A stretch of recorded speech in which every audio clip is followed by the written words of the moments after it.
Okay, good afternoon, everybody. Boy, this takes me back to April, so late April. However, thanks to all the members of the committee, I'm sorry we don't have a bill that we can vote on today. We got such a quick quorum. Think y'all can do this when we start back into session, please? It's nice to see everybody again. And to see everyone in the audience. If we had to be down here, we decided that we'd do something to get the rest of y'all down here. We didn't think you should go free. And I just came out of a Cobb delegation meeting when we were talking about school board maps and commissioners' maps, and it's nice to come and discuss, something that's non-controversial. It should be a little nicer than it was downstairs in 506. Okay, let's get started with the problem we have with hospital billing for self-funded health care plans. And let me call on Barbara Barrett and Woody Waters.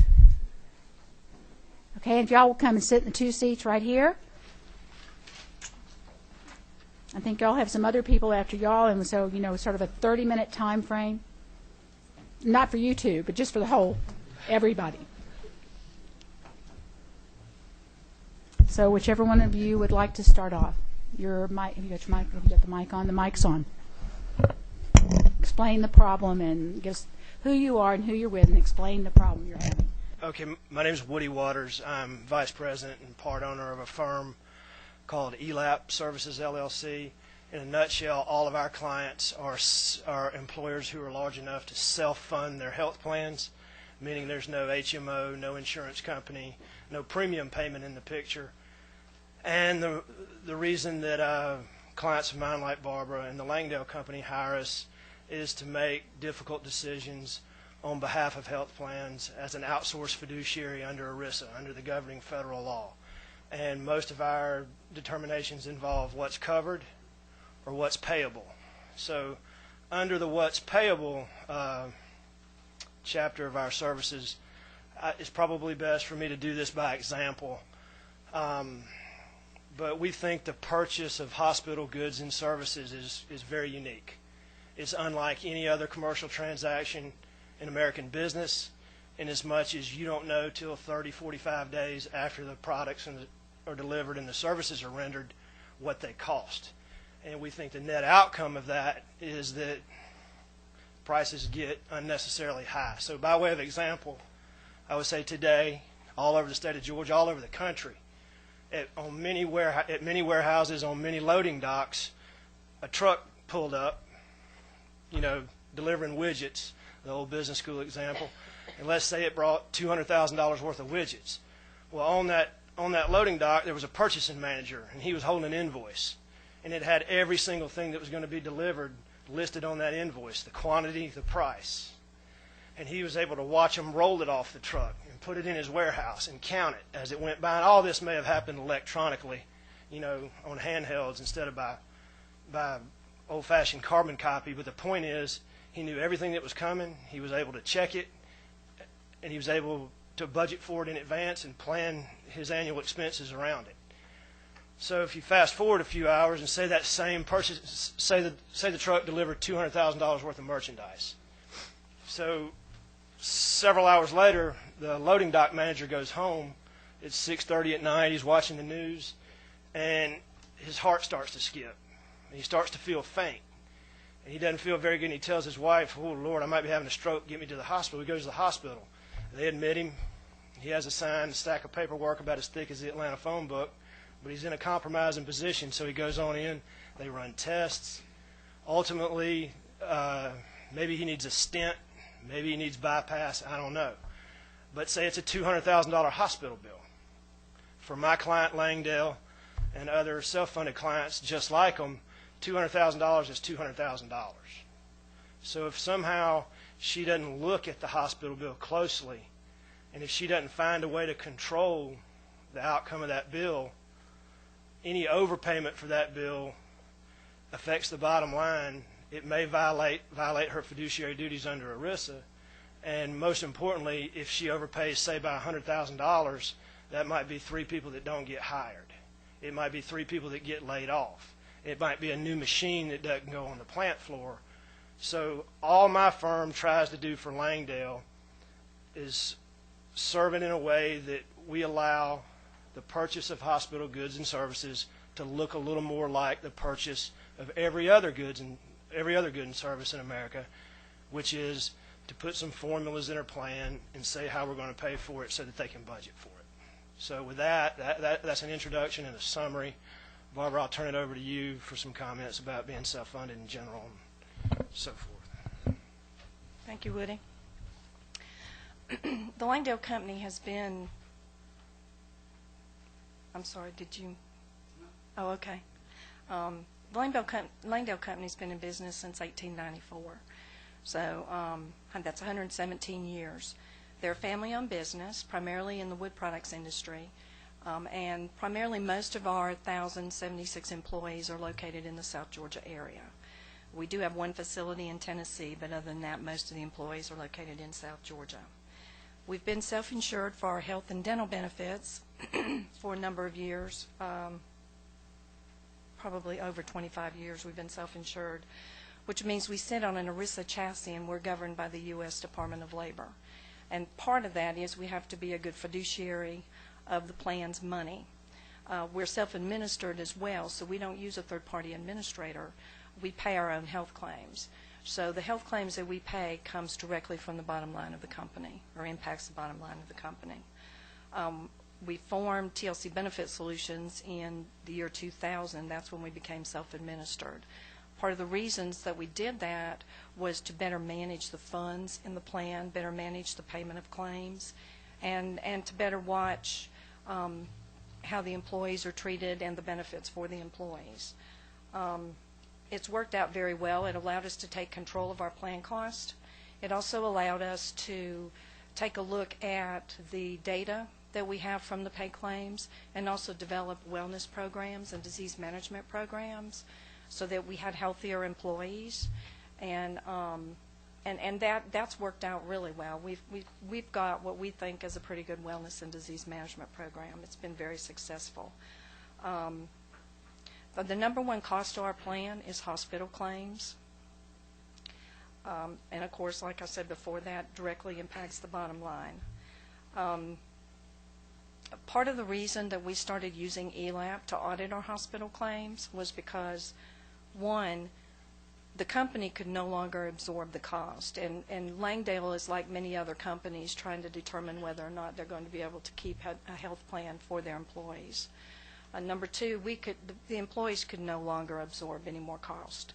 Enough cost had been passed to them, so something had to be done in order to manage the cost in the plan. With the hospital cost being the number one cost to the plan, we started looking at hospital costs, and that's when we contracted with ELAP to start auditing our hospital bills. As Woody said, healthcare is the only industry where the service is provided and the person receiving the service has absolutely no idea what the cost is going to be at the very end. TLC believes, and the Langdale Company believes, that we pay a very fair and reasonable amount to the hospitals based on the audits by ELAP. Our patients, our employees, are harassed by the hospital and balance billed by the hospital for the charges that are not paid through the ELAP audit. Their credit is affected. They receive phone calls at work, and you know it creates a burden and a hardship on our employees. Okay, let me get this straight. Okay, so if I work at Langdale, and I want to have insurance, I get my insurance through you. Correct. Do I pay a portion of it? Do I pay you so much every month, or does Langdale pay all of it? The employee contributes as Contributes to it, but Langdale's big. And you self-insure. So I go to the hospital, and do I receive the hospital bill, or does it go to your... Generally, the patient receives a bill, but then a bill is also received by TLC Benefit Solutions. Okay.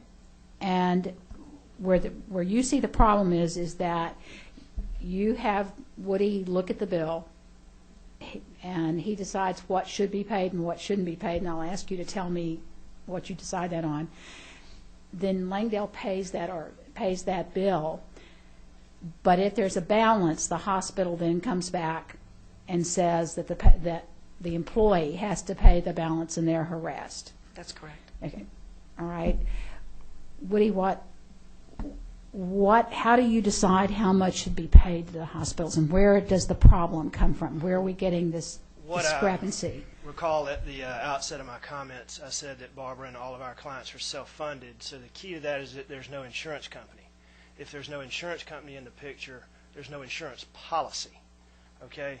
So federal law requires that they issue a plan, a health plan. So rather than a policy going to each one of the employees and family members, a copy of the plan goes. And what we do is we take possession of the plan before it's issued, and we install some reimbursement formulas in the plan document. And it's not unlike, Ms. Cooper, it's not unlike putting a definition of medical necessity in the plan doc, so that you pay for things that are medically necessary and you exclude things that are not, or putting an experimental definition in it so that maybe you do pay for stage 4 level of care, but not stages 1 and 2, because it's experimental with ongoing FDA approval, blah, blah, blah. So what we do is we also put a couple of payment formulas in the plan document as they apply to hospitals, and we call them bottom-up formulas. So by that, I mean the very typical way in this last 15, 20 years in the managed care world, the very typical way a hospital is reimbursed by a plan is by, quote-unquote, a percentage off bill charges. But the problem with the percentage off deal is you don't know what the price is till the claim, till you receive the bill 30 or 45 days later. So in a handout I passed out just real quickly, I featured 3 or 4 items, and I only highlighted some that everybody in here can recognize as lay people. But a $24 Pepsid AC, an $18 gauze pad, and a $40 pregnancy test, and a $7 Benadryl. All of those are marked up by 800, 1,000%. So the reason we put those price formulas in her plan document, again, on a bottom-up basis, is to protect the plan and the employee contributions from that type of pricing. So we put in a Medicare Plus formula and a Cost Plus formula. So when the claim comes to us, we go out and we look at the hospital's published costs as reported to the federal government, and we look at what the hospital would be reimbursed by Medicare.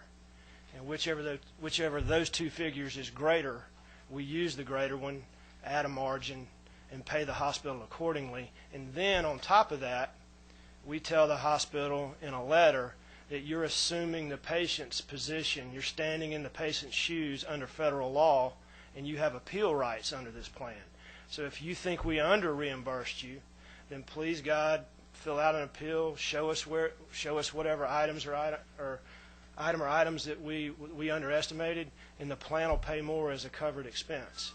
But what we see and what Barbara alluded to is hospitals tend to forego all those appeal rights and ignore them and single out the patient, and sometimes pass that patient's bill off to a third-party collection agency and try to bully and intimidate the patient as if they were the American Express company's collection agent. So as Barbara said, the position we're in is one of self-defense. The price of hospital care is outrunning the Langdale company's ability to charge for its own goods and services and catch up with it. Okay. Do I have questions for the committee for Mr. Waters or Ms. Barrett? Okay. Dr. Watson? Thanks for being here. Y'all, at Langdale, y'all have been self-insured for how long now? We've been self-insured for over 25 years. 25 years. Self-administered since 2000. 2000. And so before that, you were insured by whom? A health plan. A health plan. And that reduced your cost, I presume? That was part of the decision making, or? I wasn't working for the company at Wasn't that working. time. I've Can't only remember been the with them history on 18 that? years, so Okay. I'm not sure why the decision was made to self-fund. What percentage of companies are self-funded in the state of Georgia? Do we know that? I would say as you get over about the mark of 150 or 200 employees, and with any firm who has locations out of state, is probably over 80-85%. In other words, if you have 150 employees, but if this is a corporation that's out of the state. No, if they have multi-state locations. Multi-state, so Yeah. 150 employees. Once you get to 150 employees, it would become statistically or economically feasible to be self-funded. If you get over 500 employees, it's almost a guarantee that they'll be self-funded. Okay, Representative Kidd. I've recognized I've been following this for a long time. Correct me or give me the proper answer, or the truth, I guess it might be. For a self-funded plan, does the state regulate a self-funded plan? Yes or no? ERISA does. So there's very little the state can do to address problems with a self-funded plan. Is that Well, true? I think that's why we're here. That's a great question. I appreciate that. We're pretty comfortable with how ERISA expects the plan to operate, and how ERISA may afford some protections for the plan if it does comply with the federal law. But the fallout of what we're doing, I mean, we pay according to the plan, and we hope the hospital will appeal and fall under the purview of the plan.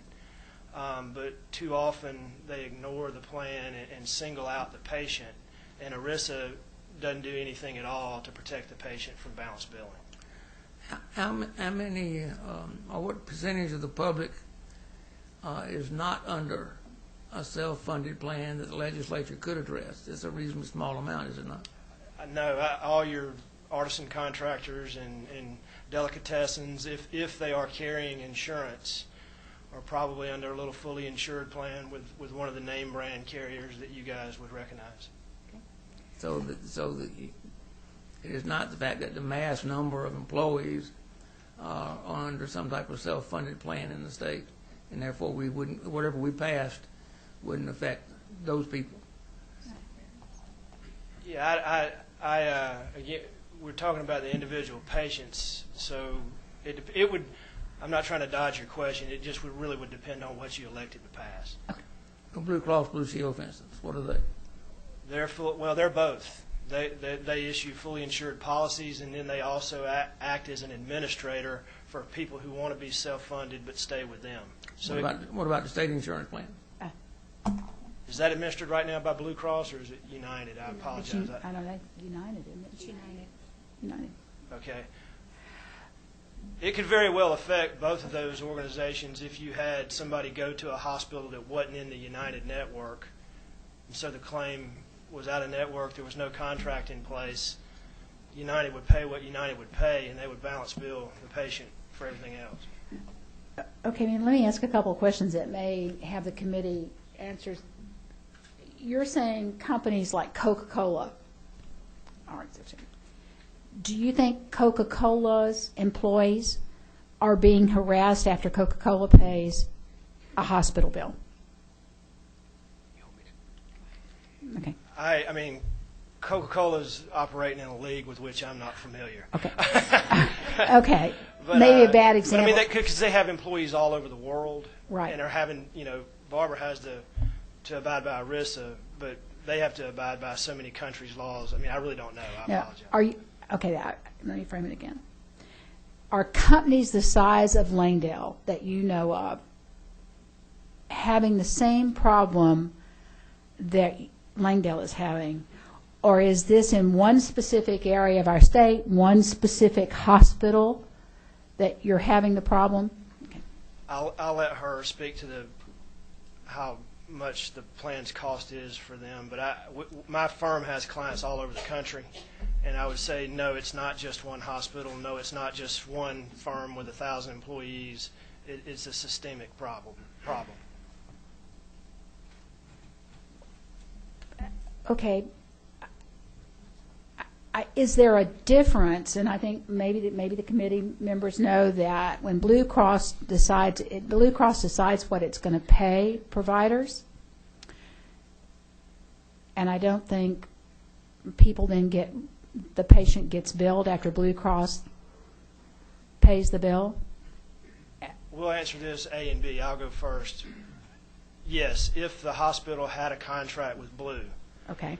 and it was upfront agreed to, you're very correct. If the hospital did not have a contract with Blue, which is a rarity, then there would be some sort of usual and customary reimbursement, and the patient would balance bill. But I think the problem is, for a lot of employers Langdale's size, they can't afford the status quo Blue Cross deal, because every year the renewal comes, the policy's delivered, and it goes up 10, 12, 15% a year. There's no transparency. I should turn this over to you and let you answer why. But she can't do business. Well, being self-administered, we don't use a TPA anyway. We started using ELAP to audit our hospital bills because we couldn't absorb any more cost and we couldn't pass any more cost on to the employees. So in looking for an avenue to try to better manage some of the hospital costs, that's when I met Woody and started looking at what they do and how they audit. They audit based on the Medicare cost report for that individual hospital. So they're looking at the individual costs for that hospital when they audit. It's not just, let's look at Medicare and its percentage of Medicare. And so it's relative to each individual hospital. Now, some hospitals, there's not an issue with balanced billing, but with others there are. To try to put a fine point on that, Ms. Cooper, I think if she were a Blue Cross client and said, hey, up front in the evaluation process to her Blue Cross rep, if my employee goes to XYZ hospital, can you tell me what we would have to pay? And Blue Cross's answer would be no, that those contracts with the hospital are proprietary, and she's, I don't want to make this more difficult or more involved than it really is. All she wants to get a feel for is what is she going to pay for care up front. And if Blue Cross cannot answer that question, then she's left to be self-funded and go at it on her own. Okay, and I have one more question for you. I have a couple members. In these self-funded plans, they're apparently, you don't do like the Big Blue does or the other ones do, or do you have this option? Can you go, like if you're in one area of the state that provides most of the hospitalization or areas for your patients, do you have the option of going to that hospital and doing like the big insurance companies do and coming up with prices and with a plan so that they're not going back at your employees for more money? She knows which hospitals get the most utilization in her plan based on where the employees live and so forth. And we have been to see some of them, and we've been flatly rejected. Okay. Dr. Watson. Thank you. That actually was my question. I mean, what's prevented you from going and negotiating with the local hospitals? I guess that's the crux of the issue. We've tried.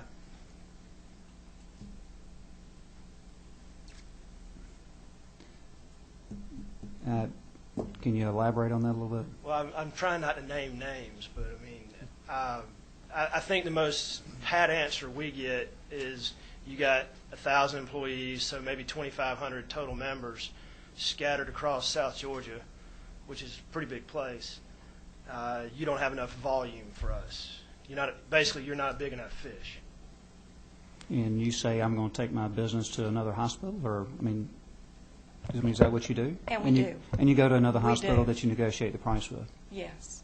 We have done that before, yes. But we've got some hospitals that are outside of our area that we've negotiated some fixed price rates with. And we steer there, but these are primarily specialty hospitals, and like orthopedics, hearts, that type of thing. Where's your industry located? Valdosta. Valdosta.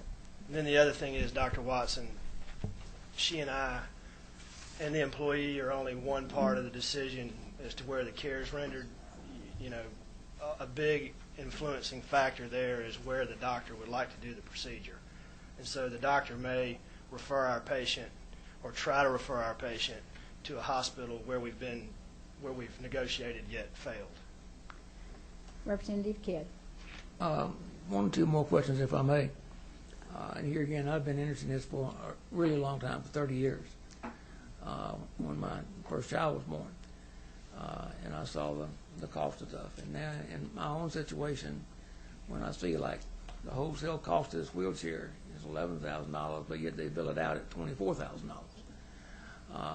For the helicopter ride I had, back in November, they billed it out at $28,000. Insurance paid $8,000. I'm balance bill $19,000. And people, when they get to the hospital, they don't get a copy of the hospital bill if there's insurance. The only thing the patient gets is after insurance pays their portion, then they get a bill for the balance. They don't see what made up that balance. They don't see that an aspirin costs $15. They don't see that they didn't take a sleeping pill, but yet was billed one for every night because the doctor ordered a sleeping pill if I wanted one. One never crossed my door, but one gets billed in my room every night. They don't see those type of things. All they see is the dollars and cents on the bill that they owe. And with the economy like it is now, and dollars being stretched thinner and thinner, the patient, the insured, yes, it's harder and harder for them to make ends meet to pay the hospital bill. And I see them come in my office every day trying to borrow money so they can go pay a hospital bill. And the hospital gets tired of sending letters and they turn it over to the collection agency. And the collection agency is very, very tough on people who haven't paid hospital bills. The question. The question is, what can we do? What with a laws like yours, what can the legislature do to self-funded plans to help you out? I would like, again, Barbara's, we have a member out here in the audience, and I don't know if he'll get to speak, but he's a patient who's been balance billed. But what we're asking, it doesn't seem right if we can show that A, the patient's covered by a group health plan, and B, that we're paying a reasonable amount, which is an amount that is always at a minimum 20% above Medicare. Keep in mind, Medicare pays about 55% of the health care bills in this country. So on 55% of the patients that darken the door, we're paying them at a minimum of 20% above that. So if the guy's covered, it doesn't seem right that he would get balance billed over a $5.50 Tylenol or over $18 gauze pad. So the thing to me is, I'm very humble coming before you guys. It's a free country, business in America. If you charge these prices and somebody's willing to pay them, good for you. So I don't know if we should ask for a bill, sir, to regulate hospital pricing. I'm realistic about the chances of that passing. But there ought to be something that helps the covered patient out being chased by collection agencies over these balance bills. Okay. Does ERISA have no recourse? I mean, what does ERISA say on this issue? Nothing. ERISA says plenty on behalf of the plan. But as the individual covered patient, ERISA is moot. Okay. Before we go to the next two questions, why don't you bring your employee up? I want to make sure, and you tell me who you are. Tell us. Thank you for coming. Thank you. I appreciate all of your time. My name's Brad, and I work for the Langdale Company as a banker. And more specifically, my job duties are I am responsible for the lending function of our bank, which means I'm in charge of production, management, and administration of that entire loan portfolio, which is $200 million. So in that world, and in my mind as a patient, when you are billed for something, you pay it, right? But let me tell you my story. Back in February, I had to go into the hospital for a surgery. And in that process, part of the way I'm covered, and Barbara and Woody have already alluded to it, we contribute to part of our health insurance plan. We pay our contribution. So in that surgery, back in February, fast forward about 45 days later, I received a EOB from my health insurance plan saying this was your charge, this is what is paid, this is what was not paid. 4 months after my surgery, I received a bill from the hospital with a total amount due that said it was the patient's responsibility to pay this amount, and we're talking thousands and thousands of dollars. Now, I'm from South Georgia. I count slow, but I count pretty good. But the bill was, there's no explanation, there's no detail. It just says, Brad, you owe this balance, and you owe it upon receipt of this bill. So 2 months after that bill, I receive a call from a collection agency at my place of employment saying, Brad, how do you plan to write a check for thousands of dollars when we hang up from this phone call? Naturally, I was taken aback, a little upset, those type of things, because with my employment, and part of my job is if we do not maintain a reputable integrity and reputation in our community, that impacts what I can do as far as my job. It also impacts my employment. We have certain standards that we adhere our employees to as far as their credit. And Woody alluded to it earlier, some committee member, these collection agencies turn this over or can turn this bill over to or put it on your credit report, which does impact your credit score. And in our society, everything is driven by credit score. So a couple of things in my mind, and this is just my story. You know, it seems I pay my share of Medicare, state income taxes, property taxes, you name it.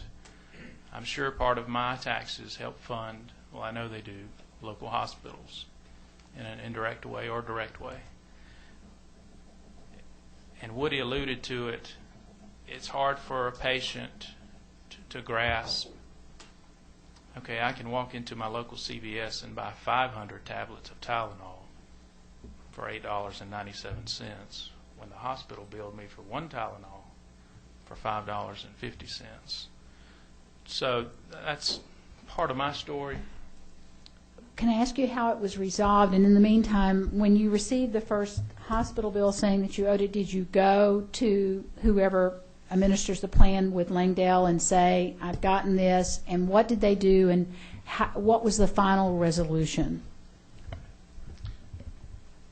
Yes, my first response was to our TLC Benefit Solutions, our healthcare plan.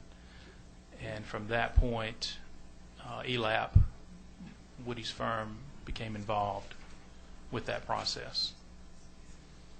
Okay, so It's unresolved. His surgery was in February, so when he said he got a bill from a collection agency 6 months later, that was like 2 weeks ago.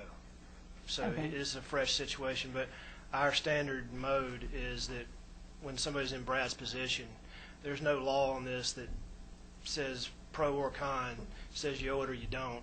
So our attorney's sitting in the room. It's part of our program that we offer Langdale to have Brad represented by an attorney, because at the end of the day, the hospital, the hospital bill or records its revenue in the hundreds of millions of dollars, and then you got Brad. And so they have all kind of collection billers at their disposal. So we hire an attorney just to kind of even up the match a little bit.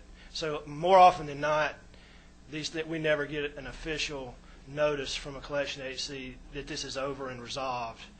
They just tend to fade away, but they scare people to death. Like Brad, I mean, Brad's you can see he's a sophisticated guy. We got a lot of blue collar members who don't understand the ways of the world, and in order to even it up and not have to pay these exorbitant prices, we hire an attorney to defend them. So basically what you're saying is that the hospital bills a balance, harasses the patient, or turns it over to a collection agency, but by the fact that you'll hire an attorney for the employee, that they usually just fade away and the employees are not, but only after hiring an attorney and you're going through the expense of the company of attorney and representation. But that fade away process sometimes takes 6, 8, 10, 12 months, Okay, let me go back to questions.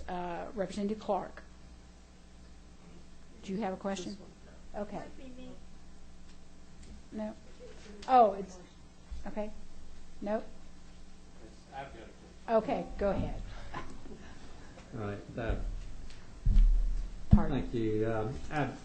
I'm sympathetic with you, but I'm looking at some things here that, and from Madam Chairman's question, ERISA, as I understand it, does not prohibit balance billing of the patient. That's correct. All right. I've been around this process a long time in the state as far as healthcare laws, and I do know that any time we pass something, that we're always told this does not apply to ERISA, because any company that's ERISA and is self-funded is protected from anything that basically the state does to pass in healthcare laws. So I'm having a little trouble trying to determine what we could do, if anything, and I go back to looking at now insurance companies, Medicare, Medicaid, Blue Cross Blue Shield, United Healthcare, whoever. They do not allow balance billing of patients. All right, so they furnish their patients, this is what we pay, this is what your responsibility is, and nothing else is now. So, and that's within the state laws that the insurance companies operate under. I guess my question is there anything we can do?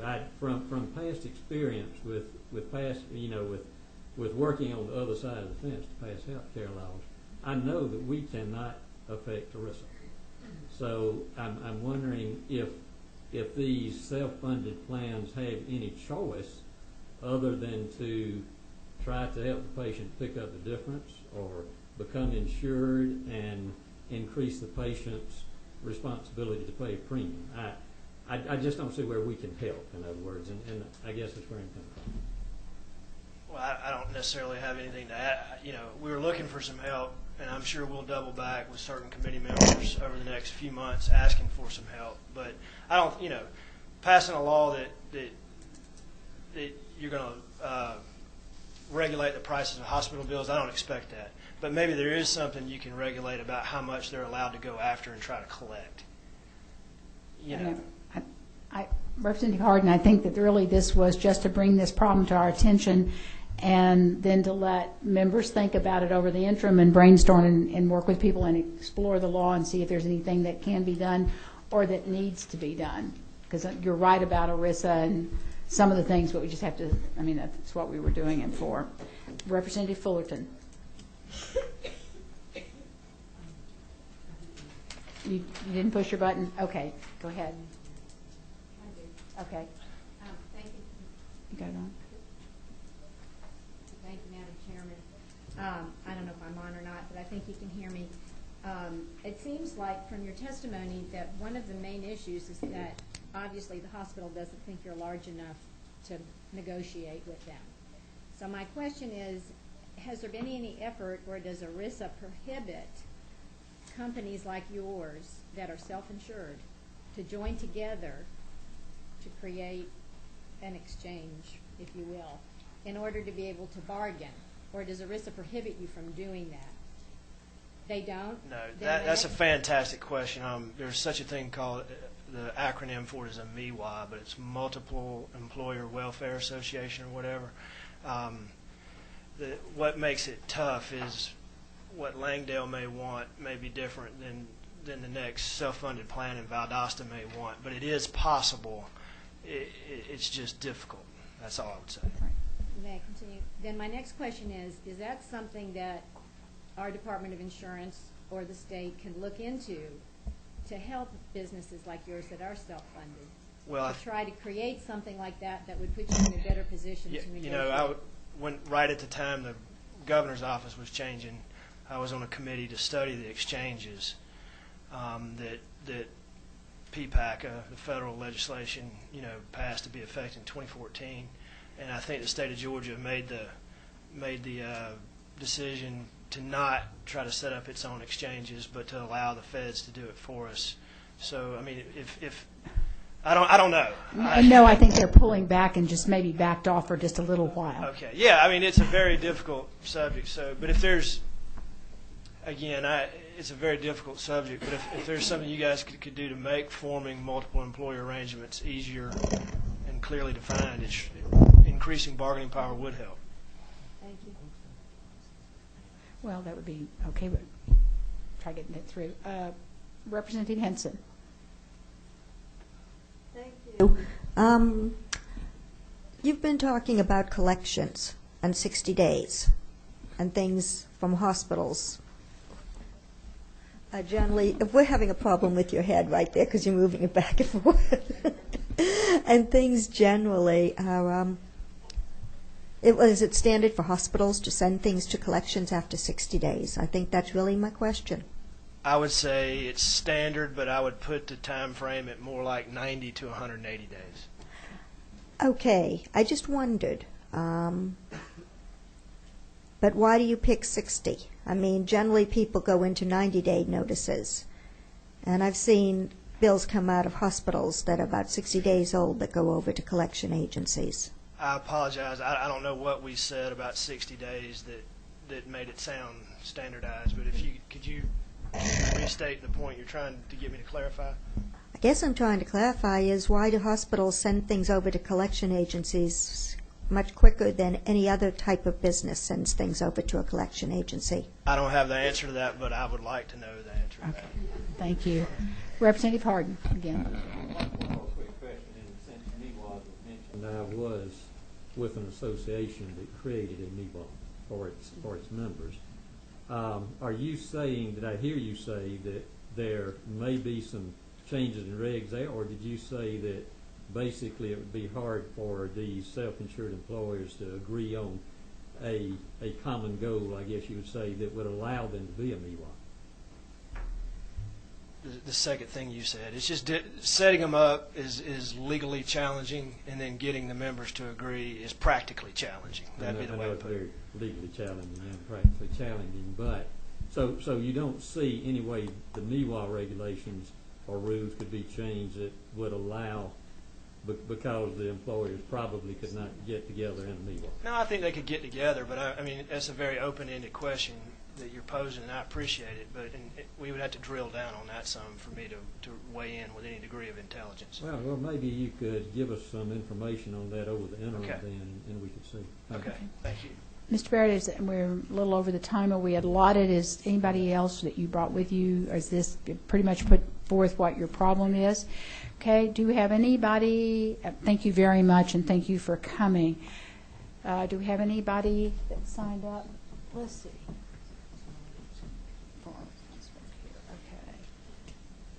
Okay. Ms. Glasser, is this the issue? Okay, thank you. Identify who you, come to put the microphone right there and identify who you are and who you're with.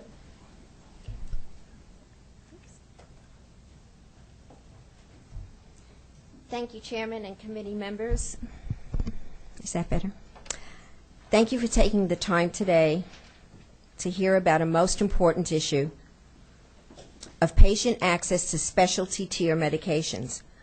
I am Dorothy Leonie Glasser. I'm a nurse specialist for 35 years. I'm a wellness counselor, I'm a patient, and a healthcare advocate. I'm here today as the president of the Advocates for Responsible Care and a 27-year board member of the Arthritis Foundation. I represent patients with serious chronic and life-threatening diseases. Okay, Ms. Glasser, is this on the issue that we just discussed or on the next one? No, it's on the next one. I'm sorry, no. Chairman. Can you hold your Oh, testimony absolutely. then and let us move on?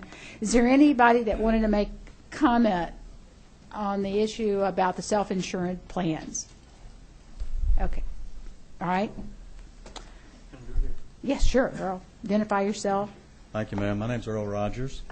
I'm with Georgia Hospital Association, and I appreciate the chance to come before you. It's very interesting, everything that we learned this morning, and I think Woody is exactly right about hospitals being a totally different kind of business than any other business that you may encounter. I don't know of any other business that works under the kind of rules and regulations that we do that say that you will treat every customer, every patient, if you will, that walks through the door regardless of their ability to pay, regardless of whether they have legal status to be in this state or not. Basically what it is, if you're a human being, you will be treated in a hospital emergency room if somebody comes in and presents. So therefore, we have a lot of our bills do not get paid, especially those that come through the emergency room. You may know that in this state we've got 1.9 million Georgians that are uninsured. 1.4 million additional Georgians come under the Medicaid. Now, those of you who've been on this committee for a while know that Medicaid only pays a portion of cost, and I'm not talking about charges here, I'm talking about cost. They pay about right at 85% of what it costs to do the service. So then what happens to hospitals when they get to the end of the month and they don't have the money to pay? If they haven't been able to get charges, they don't have the money to carry on their business, so it produces something called a cost shift. And I guess I'm talking mainly to those of you who maybe have not been on this committee for a while, but there is a cost shift here and across the country, and that is that we had $1.5 billion in free care that hospitals gave just in Georgia this last year, and when you've got the 1.9 million being served in the emergency room, you've got to find somewhere to shift the overall cost. So that kind of leads to that $5.50 aspirin they were talking about. In other words, it comes back to you and it comes back to me, because we're all in this room. I suspect everybody in this room is insured, and it drives up the insurance cost. I think the gentleman mentioned that insurance had been going up, or maybe the lady from Langdale had been going up about 10% a year, and that's probably right, because the cost to deliver health care services has also gone up. One hospital may charge more for room and board, whereas another hospital may charge more for selective medical services in order to make up that cost. So are there any questions about cost shift or why that is? I tried to keep that real basic. He mentioned that sometimes we bill several months afterwards. Well, that's true. We give the insurance company, or the plan, as it were, a chance to pay the bill. And it's only months later that when we haven't been able to get paid the proper amount, then we send a bill to the patient, or in his case, the employee. Why do we do that? Well, we think we have a better chance of getting the folks back to the negotiating table to pay the bill if the patient, who, if you remember when you go in as a patient, you sign all these forms, I think you mentioned that, and you're saying that you're ultimately responsible for the bill. Well, we're just trying to get the patients to get back with their employer, to put a little pressure on them to come back to the negotiating table, to let's find what is the appropriate thing to pay here. I think he mentioned that it's difficult to ever know what your costs are going to be. Well, that's kind of like taking your car to a mechanic. When I take my car to the mechanic, it's broken, I don't know what's wrong with it. Lots of times the mechanic doesn't know what's wrong with it. He puts it up on all those codes and diagnose what it is and try to figure it all out, but he doesn't really know until he gets in there. So you're in the hospital. We can't give you a set price of what this surgery is going to cost, because we don't know what it's going to be once they get in there. Are they going to find something else? A lot of times a mechanic, will find something else wrong with your car and come back and surprise you with that information. Same thing happens to medical professionals when they're trying to correct what's the problem with with your body or whatever reason why you're in the hospital. So balance billing. Again, we only go to the balance billing route when the insurance company or the self-pay plan, like Langdale has, decides on their own to pay something different from the contract. If you've got a contract for medical services, and then you decide on your own, or you go through ELAP, and ELAP says, we don't think you ought to pay that, and it's different from what the contract was, then we go back and balance bill. Does that make sense? I mean, that's the whole reason for that. Yes, ma'am. No, are you finished? With that No, point, finish. yeah, I'm sorry. sure. Yeah. Okay. Okay. Thank you. Earl, Yes, ma'am. I don't want to pick a fight with the hospitals, Okay. I hope not. but I like you. But and I think this committee does know that all about the cost shifting and that you treat a lot of people that, you don't get paid for, because we've certainly had trauma care and all of that, and it's understandable, and probably nobody better knows it better. I just got a $70,000 bill from Piedmont Hospital for my husband, so, I know about the hospital bills for 8 days, but I think what they're trying to say, and as head of the hospital association, and by having these hearings, is that maybe we can bring forth a problem that maybe could go back to the hospital association and y'all could talk about it. Unlike the Blues and United, they can't come up with a contract with the hospitals to say that they'll pay that much because they say they're not that big. And hospitals treat everybody that comes through the doors and all, but we're also looking at Georgia citizens, many of them blue-collared, who apparently what we're hearing is, in the end, the hospitals drop it. And so I guess what they're saying is they have an appeals process but the hospitals tend to ignore it. And so I guess I would say to you, as head of the hospital association, and people that are here from the ones from whatever that other one is over there, that other one that does the southern smaller hospitals, maybe you could talk to your people about the fact that they don't agree with what they're paid, to use the appeals process rather than going to the patient, who, what it sounds like in the end, after the lawyer's hired, doesn't end up paying it anyway. But maybe they could realize that this is a problem and there might be a workable solution to it. I personally didn't realize it was a problem. I didn't know it until Thursday when your meeting notice came out. And so when your meeting notice came out, I contacted my friends that represent Woody and the Langdales and asked them about it. And they gave me some information about what this hearing was going to be about. You're right. I wish I had a chance, to delve into it, and I will go back. I mean, because this is just questions. A hearing to bring yes, the ma'am. problem to the foreground. We're right. not fussing and complaining or beating you up this time, like CON. Okay. But you're right. I mean, I'm just glad to know, more information about it. But I do want you to know there's always another side, to the story. And speaking of, I think was it Ms. Bennett from Langdale? I'm sorry, Ms. Barrett. Ms. Barrett mentioned that they used to have Blue Cross. I guess it was a third-party administrator, or they were actually your. Okay. Back, I think you had coverage for 25 years, and then in 2000 you started doing it yourself. And, those huge companies like that, Blue Cross, United, Aetna, all of those, they certainly do negotiate. And, maybe one thing to do is to go back like you did before 2000 and work through an insurance company to help you there. I mean, I don't know. I mean, I can find out, and I appreciate hearing what you're telling me today.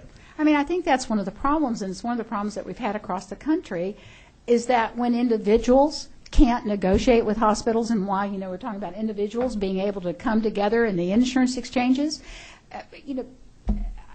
I guess what they're saying to hospitals, you've got a group of people here that are going to pay your bills and pay them promptly and are going to pay you more and have got an appeals process. If you don't agree with what we pay you, which is 20% over Medicare or the other way you do it, why not come back to us and use the appeal process rather than going to our employees? Right, I hear that. And I wasn't aware of that. That's all I'm saying is, be glad to look into it. Rather than us having to come up with some time to wait, maybe this is something in a positive, proactive way that all the people that work in the hospital associations, that's all we were doing today, is trying to make people know about the problem and trying to help hardworking Georgia citizens who are getting those dunning notices, who in the end, once a lawyer is hired, the hospital lets it drop.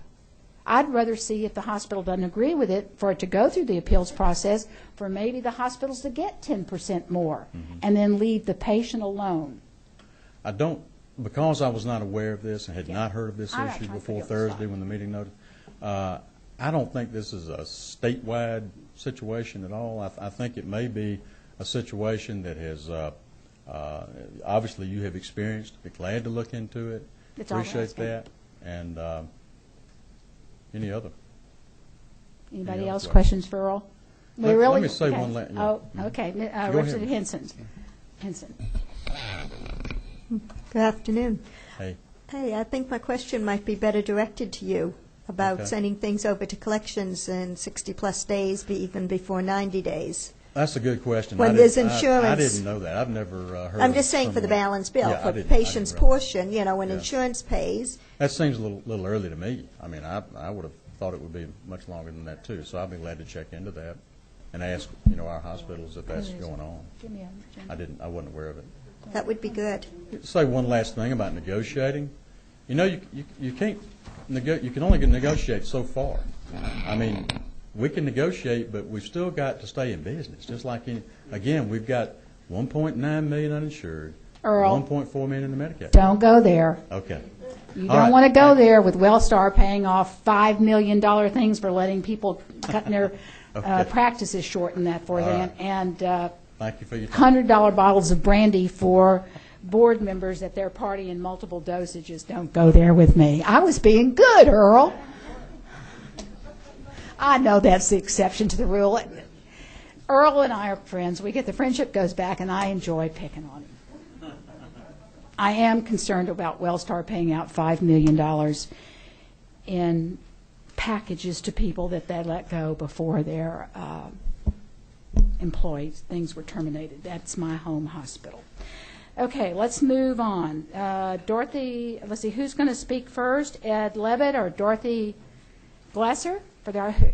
Which part of your group? And these are on our specialty tiered medications. And I think somebody better explain to the group what we consider to be specialty tier medications. Chairman, I'm going to do that. Okay, good. I'm not going to start at the beginning since you already heard who I am.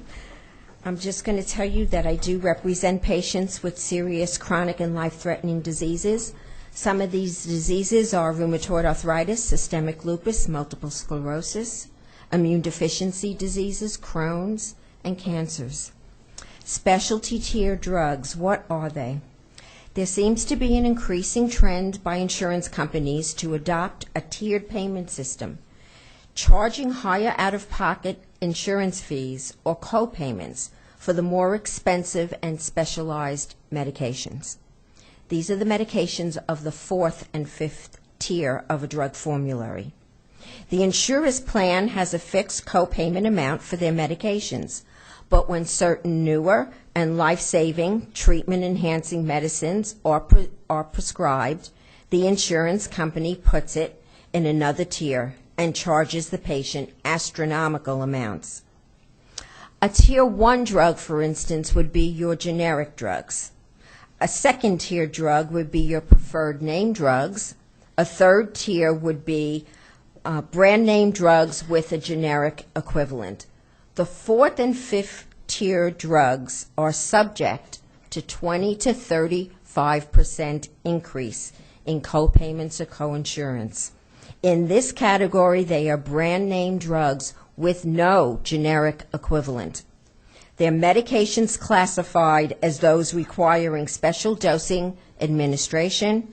They're typically prescribed by a specialist, and they are more expensive than most medications. They are your biologicals, your disease-modifying drugs that commonly treat rheumatoid arthritis, AIDS, HIV, psoriasis, Crohn's disease, human immunodeficiency viruses, cancers, hepatitis C, pulmonary arterial hypertension, osteoporosis, and they include the infusion-based therapies such as immunoglobulins, immune suppressants, and virals. An example of a fourth or fifth specialty tier drug is one that a patient of mine takes. It is a medication that she has to inject once every week. With her prescription insurance, it costs $656 a month. At a 35% increase of this same drug, it skyrockets to $885 a month, equaling $10,627 a year. This amount is prohibitive for anyone. Requiring patients to pay a copay or coinsurance 20 to 35% increase of a tier 4 and 5 drug can lead to thousands of out-of-pocket dollars. This will affect the most ill and the most vulnerable of the patients. In Georgia, 10% of prescription filled are specialty tier drugs. Georgia is already far behind other states. In 19 states such as New York, Nevada, and California, and many others, they're moving towards legislation to support transparency of prescription insurance coverage and to protect patients' full access to specialty tier medications without financial restrictions. We who care for patients every day and receive their phone calls know this unfair cost puts Georgia's most defenseless citizens in harm's way. This quite complicated yet damaging practice will make getting treatment incredibly difficult or even impossible for the most ill patients. When patients aren't able to afford their medicine, they stop taking it. When patients' adherence to medicine declines, their health is jeopardized. With their health declining, patients become even more ill, seeking more medical services and facing more disability. Soon these patients are forced to apply for Medicaid and Medicare, pushing the patients onto the tax rolls. I have patients that would be wheelchair-bound, bedridden, unable to care for their children, unable to pick up their grandchildren, unable to work and travel to doctor's appointments, unable to live if this high-cost barrier to their medications continues. Blocking access to 4th and 5th specialty tier drugs is happening right here in Georgia, and it'll cause your constituents and my patients to suffer worse health outcomes. This will increase the crease of the healthcare system overall. When we disable these patients by this disparaging practice and deny them these tiered medications, we all pay. Where is the patient-protected policy to ensure access to medications they desperately need? We are compelled to act and to act now. The Arthritis Foundation and the Advocates for Responsible Care are so concerned about this issue that we've published a position statement and we have circulated a petition and received hundreds of signatures from advocates and other disease organizations. Along with MS, we have made it a national priority, and we stand here relentlessly committed to continue to explore a solution. The Advocates for Responsible Care and the Arthritis Foundation has launched a national survey for rheumatologists to take about the impact of specialty tier cost increases for their patients.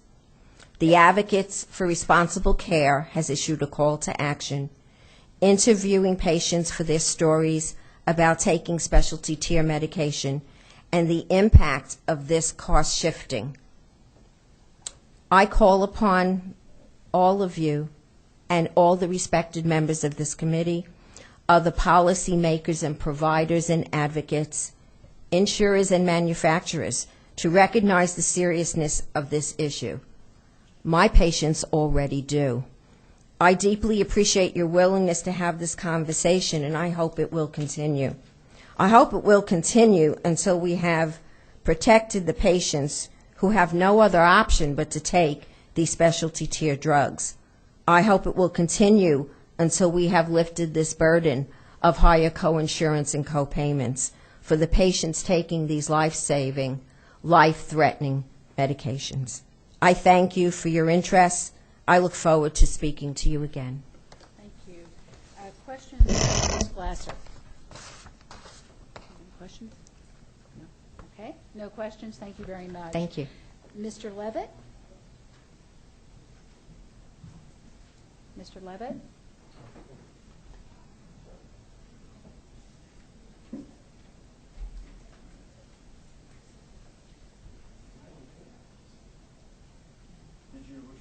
Yes, sir. No, up here.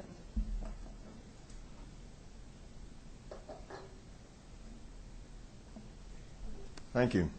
Thank you, everybody, for allowing me this time to speak to you. I'll try and be as brief as I can, because I know we'd all like to get out of here. It is getting late. But this is extremely, as far as I'm concerned, extremely important situation that's going on. And I'm here to speak to you as a patient, which I am. I am afflicted with one of these diseases that you just heard. Just to correct, and so you want to be aware, my name is Edward Levitt, and I'm the co-director of Lung Cancer Alliance Georgia, an organization that I originally founded with my wife a number of years ago. We then also worked directly with Washington, D.C. And the reason we did that was because there was nothing here for people to get help. We just died. And I'm finding I have 2 primary cancers, just so you'll be aware, so I know what I'm talking about. I'm a stage 4 lung cancer terminal patient. I'm also stage 3 bladder cancer, 2 primary diseases. And these are no fault of my own, just in case you're thinking it, because lung cancer is not a smoker's disease, and I was not a smoker, but it is a primary cause of getting lung cancer, just so I can get the record straight on that one. And I would like to tell you as well that up to about 7.5 years ago, I was in excellent health. Probably as good as anybody. Worked out 3 hours a day, 7 days a week for 30 years. I only had 3 sick days off in my entire life working career. I mean, I really was pinnacle of health. And I remember the last time, my last day of fitness that I remember, was I raced up 44 flights of stairs against the clock. We were in a race, and I did that twice without any problem at all. I ran downstairs at the office, went down, took a quick shower, and ran to the airport to catch a plane for a conference that I was having. I got off the plane, I grabbed my overnight bag, and I started to limp. Just a limp. And 3 days later, I was sitting on the floor of a hotel, 45 minutes trying to get my pants on. The pain was getting pretty bad in my leg, and I couldn't do it. I arrived home and immediately saw my family doctor. Said I was working out too much for a man of my age. I took that as an insult, to be quite honest with you. The pain turned into a very small lump, about the size of a small fingernail, on my leg. That was it. A week later, I was sent to get a biopsy on this particular lump, because they said it didn't move, and as a doctor, I think you could well understand that. A week later, then after that, the oncologist gave me the results. My wife and I, sitting over here, we went in, and they just looked at you and said, "You have stage 4 lung cancer, Mr. Levitt. It's terminal. There's nothing we can do. You have about 6 to 8 weeks to live maximum if you're lucky. Make your final arrangements." You can only imagine how I felt and how my wife felt. I mean, we talk about dying, but let me tell you, when they tell you you got the bullet in 6 to 8 weeks, it's a living hell. It's a living hell. I don't care how tough you are. I've never cried in my life. I cried. We did as was advised. We went to the funeral home and made my final arrangements. Something out of a movie, you might say. I was dying, and only 2 weeks before, I didn't even know I was ill. This is how it hits you. What does this have to do with the tears which you just heard? You will find out in just a second. We got 2 or 3 opinions, and they all agreed with the diagnosis. Emory Winship is where I go now, actually. They said there's always hope, and this is nice, kind words for a dying man, which you'd like to hear. I mean, nobody really wants to go. So we tried the standard procedures, including chemotherapy, without any luck. In most lung cancer cases, you're going to find that chemotherapy is nothing but a temporary solution, a Band-Aid, if you will. The pain became unbearable. Both adrenal glands in the back were packed with tumors. My face was hanging down on one side. My wife was carrying me. It got that bad. It happened so fast. My oncologist Emory suggested a new targeted therapy lung cancer drug that could also enhance radiation, which I was going to be getting, actually, and that would ease the pain in my adrenal glands. So they gave me this drug to help with or enhance the radiation. And not only did the pill help with the radiation, the tumors started to shrink and disappear almost immediately. 40 plus tumors. They stopped counting at 40 tumors in my body. 40, if you can imagine. A miracle to say the least. I still say that, believe me, I say that from my heart. 6 to 7 years ago, they didn't do any genetic testing, or genetic testing for medications. Nor did they know that these new targeted therapy chemo drugs work much better if the patient was a match. They started coming out with them back then, especially, and I can speak for lung cancer especially, and they gave it to you, and if it worked, it worked. And most of the time it never worked because you really didn't have a match. Today's oncologists do genetic testing, and on many of the cancer patients it seems to be more. The new direction is to match up all patients, if they can, to targeted chemo drugs. If they do not match, and unfortunately not everyone matches, and this is very unfortunate, the results can be amazing. They really can. Problem: cost is still a major factor and will continue to grow. The only reason I'm alive and talking to you today is because one of these oral chemotherapy drugs by chance matched me. As I said at that time, we're not doing genetic testing, so it was a hit and miss process for me. This all comes down to the bad news. That's why I'm here today. Cost. I'm paying out of pocket, after all expenses, my share. I'm one of the cheap drugs. $1,000 a month out of my pocket. That's just out of my pocket. And there are no generics for my drug. And if they go up, if they increase the tiers like they're talking about, then of course the cost of my drug will be something I can't afford. It doesn't matter how much you got put away, it will beat you down. Now, Lung Cancer Alliance, which my wife and I are part of, and part of the national organization now, these drugs, as we know, cost a lot more to other people, the new ones coming out. And people do not have the money to pay for them. I know I will not be able to pay out of my pocket if the costs go up. It's a fact. There's only so much money I've got. Like so many, I will not bankrupt my wife in order to live longer. If it means dying, damn it, I'll die.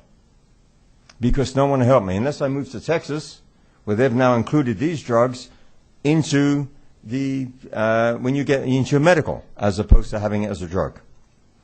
This situation has happened daily in Georgia and in the country.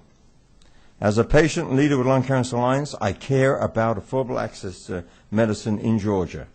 To give some perspective on these oral chemotherapy agents, 2009, these drugs accounted for about 10% of cancer treatments. That's 2009. Today, in 5 years, that would be 2014, they will account for 25 to 30% of all cancer treatments. A recent study published in the Journal of Oncology Practice and the American Journal of Managed Care showed 10% of cancer patients failed to fill their initial prescriptions for oral anti-cancer drugs. For those who faced an out-of-pocket cost of over $500, 25% failed to fill their prescriptions, and Georgia probably is higher from what I know about it. The study was based on analysis conducted by Avalier Healthcare, LLC, using pharmacy transactions over a 2-year study from 2007 to 2009. As co-director of Lung Cancer Alliance, we receive calls almost daily for financial help. There is none. Nobody gives money to cancer. So lung cancer, especially breast cancer, maybe prostate, which is almost curable these days. But these targeted drugs and the other ones where the patients are dying is terrible. Many Georgians do not fill their prescriptions, and I speak of Georgians now, for these new life-saving drugs because of costs. Bankruptcy. You should see what I see in bankruptcy for the average Georgian out there who get these drugs to come down with these cancers and can't afford their drugs. And they go into total bankruptcy, wipe out families, wipe out education. They even leave their families so they don't drag them into financial ruin. I've seen, and my wife has too, families that have split because the wife or the husband says, I'm not going to bring my family down into financial ruin. In the great state of Georgia, things are supposed to be so wonderful, and people are dying literally on the streets and running away from their families. And yes, there are many of them. People are dying in Georgia from lung cancer. Do you know somebody in Georgia dies every 2 hours? Every 2 hours from lung cancer alone? These drugs can help them. As a doctor, I'm sure you know this. These new drugs are and will be the key for quality for life for so many. We have the best oral therapies in the world, but what good are they if they're not taken because they're financially out of a patient's reach? It can mean the difference between life and death for many patients, such as myself, and it will. The best treatment options for cancer patients and their families should not be limited by cost. Not in this state, please. The money saved by not going to an infusion center, etc., are all important factors to consider when Georgia looks how to address this urgent issue. It's amazing how we can save it. We cannot allow discriminatory practice to continue to grow in the state of Georgia. Unfortunately, somebody in your family will eventually be affected by cancer and will be standing in a position as I am. You have the power, yes, you have the power to give life to many of us, me included. Let's be a leading state in this matter and not a follower. Thank you for your time. I appreciate it. Question, Mr. Levitt, just a minute. Questions? I didn't plan on questions. Okay. I'm sure you'll do fine. Thank you. Okay. We have questions? Oh, Representative Mitchell. Hey, Mr. Levitt? Is this correct? Yeah, I just, first of all, I want to thank you so very much for your testimony. I can assure you that your testimony it was so riveting. I think that's one of the reasons why, at least on the federal level, we have those trying to address these kind of health care issues. How is your health today? Well, actually, look at me, you would say, there's nothing wrong with this man. Truthfully, I, thank God, have been very fortunate. My targeted drug is working extremely well on my lung cancer. Still, I've had setbacks. I've had operations. I've had one of my adrenal glands taken out and so on. They even feel, even though there's no proof of it, that it's helped my bladder cancer, which I've had surgery on as well. So we're trying to balance two. It's easier to balance two cancers. You kind of level-footed. So I would say I'm alive and well. If I stop the pill, I won't be here tomorrow. I say tomorrow, and I use that as a word. I mean 3 months, 6 months, if I'm lucky. And that's be it. The tumors will grow back. That's the end of it. So thank you. The pill is, and as long as we can afford it, I'll take it. But I will not put my wife into that position. Yeah, it's great, man. Madam Chair, Mr. Levitt has demonstrated a belief I've held for a long time now that one of these days that the only thing people are going to die of will be poverty. Those who will be able to afford it will just be able to get treatment. Those who can't will not. I think he mentioned the state of Texas, which has within its laws the ability for some consumers to avail themselves of certain medications, and maybe we all ought to get behind that governor that's running for president and elect him. How about that, Representative Mitchell? I'm not going there. I got a better plan. How about the Federal Affordable Health Care Act given by someone else? But in the other option, perhaps we could take a look at his health plan that he had in Texas. This is a hearing, and that is certainly one of the reasons to initiate some discussion and people to think about maybe how we could do different things differently. Are there studies, did you mention just briefly as you went through, are there studies that show there's cost savings using the oral medication rather than the other modes of treating the illnesses over a long-term period? Yeah, actually, and please understand, I am a layman in this matter. But, yeah, I would like to give you a layman's perspective on that. And we just discussed it, my wife and I, when we were in Washington about this. And, yeah, it's cost about $2.5 million to keep me alive so far. Now, $2.5 million? $2.5 million. Now, most people say I'm not worth it. But my wife thinks I am, so, you've got to go along with my wife, But, truly, if you stop and think about it, if I didn't have this, to keep me alive would have cost far, far more. And I know, and maybe I'm off the subject a little bit here as well, but, when all of the military come back from our wars that we're fighting, you're going to find there's in lung cancer is all I can speak, because I know you're going to find there's about a 25% higher lung cancer ratio coming back because of the munitions and everything else. It's a fact, and it's going to cost. So the cost of keeping somebody like me alive or somebody else by giving them these pills is definitely a cost saving, because you start putting me into chemo on a regular basis, and everything else that's associated with it is what it costs that initial money. But once this pill kicked in, 1 pill a day, I'm good to go. Just wind me up and I'm like the Energizer Bunny. So yeah, you can save a lot of money by having people put on these pills. So initially, yes, they're expensive. Someone's going to pay for it. People can't pay for it. It's not the way of this state. It's not the way of this country. It really is. Not when something can be done. It really isn't. Thank you. Thank Any you. other questions? No? Thank you very much. Appreciate Thank you it. for Thank you. coming. Who we got? Pam Marquez? Pam Marquez? There she is. Tell us who you're with. Hi, Madam Chairwoman, and the members of the committee. My name is Pam Marquis. I'm a pharmacist from East Marietta Drugs. I'm also the first vice president of the Georgia Pharmacy Association, and I would like to speak to this issue on behalf of the pharmacists in Georgia and other healthcare providers. GPHA and pharmacists have very many concerns about specialty drugs becoming more and more difficult to get for our patients, as well as more and more pharmacy benefit managers are mandating that specialty drugs be sent via the mail. And so you see patients like Mr. Levitt cannot walk in his local community pharmacy where he may be purchasing all of his other prescription drugs. He has to go through a single channel that's created by the pharmacy benefit manager and drug company or drug manufacturers. And so when you talk about the price of these drugs increasing 1 year to the next, maybe even 1 month to the next, it's because it's in a single channel.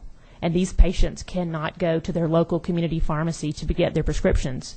So when you have a monopoly, you lose control of the price. This is very simple economics. I would suggest that we open this up where these patients can go to their local community pharmacy and increase the competition, and you'll see the prices fall, is what I would like to see. The most important thing that we see here are the patients, and we believe that healthcare in Georgia should be local. You should be able to walk into your local pharmacy and get any prescription medication that you need. I assure you, if you're licensed in the state of Georgia, that you're just as competent as a mail order facility in Arizona that's shipping Mr. Levitt's patients to him in this 92-degree weather here, but 126-degree temperatures in Arizona. A lot of times these medications come without any kind of temperature control strips in them. They are left on patients' doorsteps. And as we've talked about earlier, these patients are not disabled. These are hard-working Georgia citizens who are being forced to have their prescriptions mailed to them while they're at work. They're left on their doorsteps in the temperatures that we have outside with no temperature controls. And as you heard the first speaker allude to, these are biologics. These things that have to have temperature controls, and it's something that is required to keep that drug stable. So you've got a $3,000 drug being shipped by the U.S. mail, sitting in warehouses all the way from Arizona to Georgia, reaching temperatures of 150 degrees. And what kind of drug are we providing our patients with at that point? And so as a pharmacist who's being cut out of the loop to be able to care for my patients in Georgia, I'm asking that you consider opening this up where any pharmacy in Georgia could supply these products to their patients. But the pharmacy benefit manager has made that a single pipeline, and they can only get it through the mail. The state's pharmacy manager? Right. The state health benefit plan has that issue as well. They can only receive those drugs through the mail. Would that be Jerry Doubley? I don't know that Jerry Doubley's in charge of that, but okay. Okay. So that would be one of my top priorities, is that mandating mail order also leads to lower medication adherence, and I think the first speaker also spoke to adherence. When you have a patient removed from their healthcare provider and their mailman becomes the person delivering the most important regimen that they're going to take to sustain their life, and you've removed a healthcare provider from that, they have no one to ask questions to for this medication that they're getting on a monthly basis. You can see that that's a disastrous equation there. I also would like to speak to the negative economic impact that it has on the state of Georgia if when you take the most expensive drugs that we see patients taking and you're having that dollar spent in another state. Because when a patient fills a prescription at my store, that money is it's put in the bank in Marietta, it pays the Marietta employees, and that money is spent in Marietta. And I do not have an opportunity to care for my patients who get specialty drugs because of that. So I want you to know that that's critically important that we look at that. My main point is, again, that the middlemen, the pharmacy benefit managers, are seeking to gain exclusive control of this. They have the control over the distribution of specialty drugs. They go directly to the manufacturers and negotiate exclusive contracts and rights to distribute those products. And once those exclusive contracts are obtained, the price always goes up. Every single time we have data to show that. And sometimes it's exponentially. You may see a drug. I had a patient who works for IBM who was getting her specialty drug from me at $1,200 a month. And she was forced into the pipeline chain where she had to get it through the mail. It went to $2,800 a month. And because she was an IBMer, one day she was in China, the next day she's in Marietta, 3 days later she's in New York, she could not get guaranteed delivery, and she needed that medication to live. And they said, sorry, you can only get it from one place, but she needs to be able to get it when she's in town. And so these pipelines do not make sense for the patients. They're very inconvenient. So we ask that you consider that. But one of the most pressing things that we want to talk about is what we see with insurance plans like the state health benefit plan with specialty drugs. We feel it's not in the best interest of the patients to have to go through mail order. We see that it will lead to higher costs, and we hope that the state and others will change these potentially high cost and harmful prescription coverage plans to allow local pharmacists and local physicians to be involved in this process. Thank you. Thank you. Okay, Representative Harden, question? Thank you, Madam Chair, and thank you, Dr. Marquez, for a good presentation. I think Madam Chair now will have to wait and say anything earlier. I think she could better express that the situation in active has been out of practice for so long.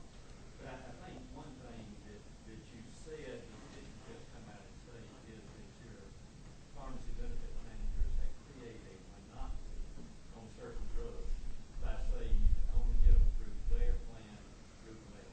Absolutely. That absolutely attributes to a much higher price on the medication. I've seen a presentation by a gentleman who dealt with this for quite some time that shows it's not just a new drug. There's an older drug that you can create a specialty category for and say, oh, you can only get them through this source. Then the monopoly creates higher prices. That is correct. You're absolutely right, Representative Harden. And what we are seeing is they're going back to drugs that there's a certain, they choose a dollar amount, and anything that costs that amount or more, they move it over to specialty, and the price goes straight through the roof within 30 days, and the patient is only allowed to purchase that product through the single pipeline. And they are going back and only putting those things on there. We also see that a lot of times there may be a generic for a specialty drug, but only the brand name is included because of relationships with the manufacturer and rebates and such of that nature. So they are choosing to put brand name products on the specialty formulary and not covering the generic because of a relationship. Representative Dobbs. Thank you, Madam Chair. Since you know the system, what do you recommend that we do as a committee to help? I think the most important thing is we need to create competition. You have a single pipeline for the most expensive drugs that are on the market, and you got one player, and that leads to disaster. So what needs to happen is, especially when we can start with the state health benefit plan, specialty medications need to you need to increase the competition by allowing all community pharmacies who are willing to accept the contract or the contract that's out there, that patients can get those from their local community pharmacy. So you're asking us to prohibit contractual relationships between the maker and these pharmacies? If you have the potential to do that, that would certainly prevent this, because once you get the monopoly, that's when the prices go through the roof and patients cannot afford these medications. So I think there's a couple of different ways you can look at that. Either there's no specialty category and it has to be covered under the plan, or there is not a monopoly. There has to be multiple sources where the patient can receive their medications, not just mail order. So what's happening now is if you need one of these medicines, you cannot purchase it from a local pharmacy unless you pay cash, and it's not reimbursable. Okay, one more. Does that explain it? Yes, I'm just not sure how we can do that legally. However, it sounds like, and I know so little about this, the first and my members on the committee that do, but it sounds like perhaps the designation of the specialty brand is what's contributing to this problem. That is correct. The pharmacy benefit managers have created a category called specialty product or specialty medication. So they charge a different copay for it, and then they create a formulary list. They move whatever products they want to in specialty, and then you can only purchase that from their mail order house. I don't know if we have any legal authority to tamper with that, do we, Madam Chairman? I think we'll have to look at that. I mean, we see what influence we have. Wait a minute. Okay, just very, very quickly to speak to that. If we don't need a loan, the contract between the state and the pharmacy benefit manager can detail what the state will accept and what the state will not accept. But we unfortunately have not had people negotiating those contracts who knew how to deal with these folks and the games they play. But we can handle it. We don't need law. We just need some negotiation. Thank you for the question. Representative Beverly, welcome to the committee. We're glad to have you, and welcome to the General Assembly. He's our newest member that they have, not only in this committee, but in the General Assembly, I think. So your question is? Let's see. Are these drugs able to be compounded in the local pharmacy?